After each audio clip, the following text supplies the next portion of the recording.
Well, good evening. This is Mary Denman Kaufman for the second week of Women at Prayer, Spiritual Motherhood of Priests. This week we're going to look at the feminine gift and why that's important for women that want to pray for the church. Now, the Lord wants us to be fully alive, and that's the gist of our vocation. When we're fully alive and full of the Spirit, we can most effectively help other people. So, who talked about the feminine genius? It was first Jesus. Hear, O Israel, you shall love the Lord your God with all your heart and with all your soul and with your entire mind and all your strength, and you shall love your neighbor as yourself. There is no other greater commandment than these. This is a picture of the woman with the alabaster jar who came in the house of Simon the Pharisee and washed Jesus' feet with her tears and anointed his feet with precious nard. She showed a very deep love for him. The Lord was moved by the capacity of women to love from the heart, and he often had many women following him. Now, another person that really brought out this feminine genius, this gift, is John Paul II. And we'll look at him in just a second. He had a sense that he called our gift as women the feminine genius.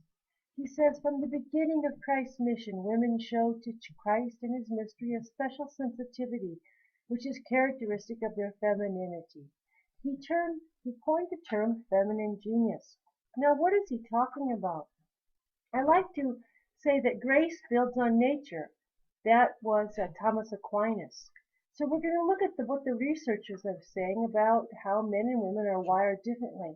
And really, we are created to be a gift to each other, that we draw each other to fullness by our differences that we have with men.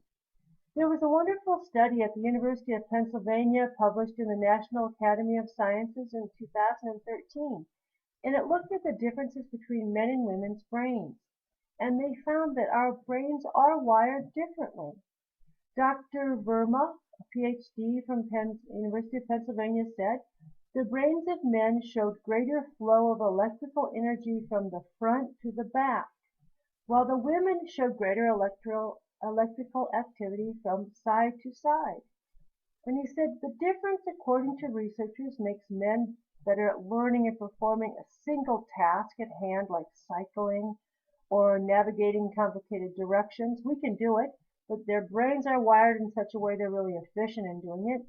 Where women have a superior memory and social cognition skills, making us more equipped for multitasking and creating solutions that work for a group.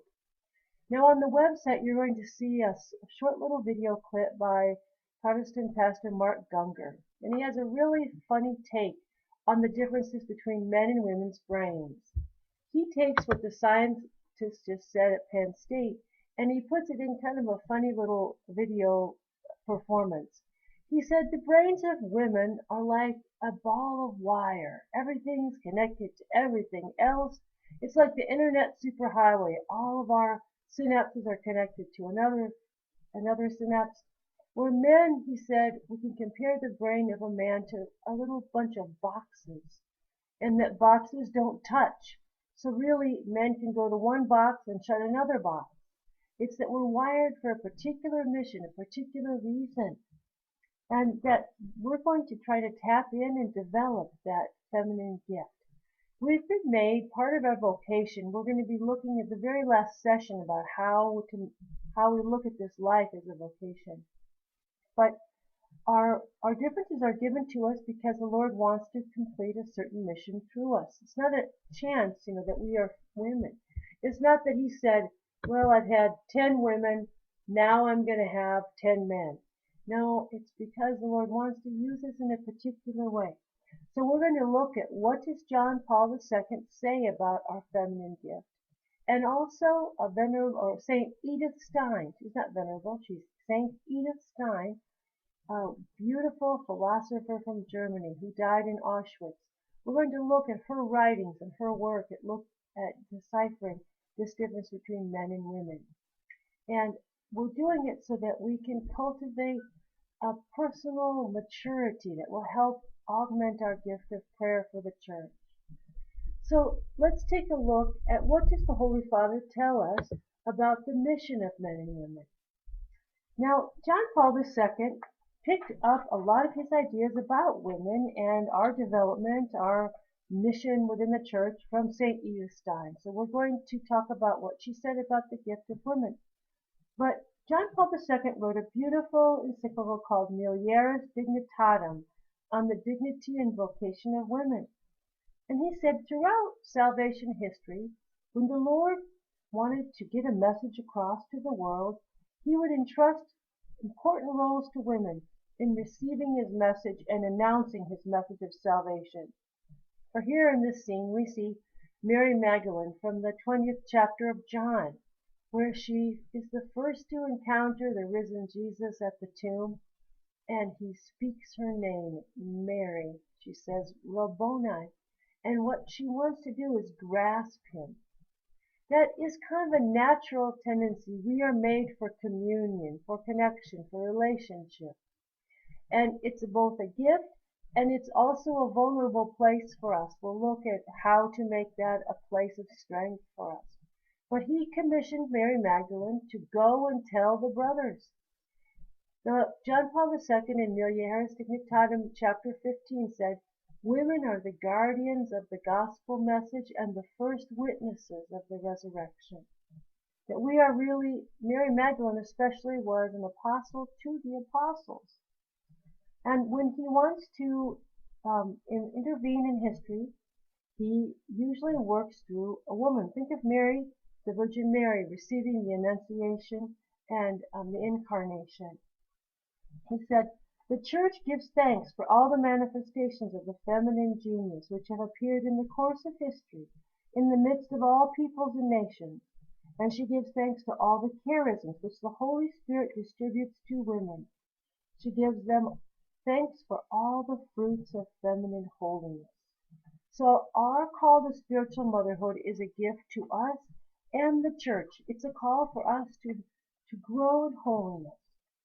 This is a statement. John Paul II was also impacted by Vatican II. He was a theologian and a bishop at Vatican II. And here is a quote from the last session of Vatican II, December 1965. This is what the Holy Fathers from Vatican II said about our gift. They said, the hour is coming, in fact it has come, when the vocation of woman is being acknowledged in its fullness. The hour in which women acquire in the world an influence, an effect, and a power never hereto achieved. Women imbued with the spirit of the gospel can do that.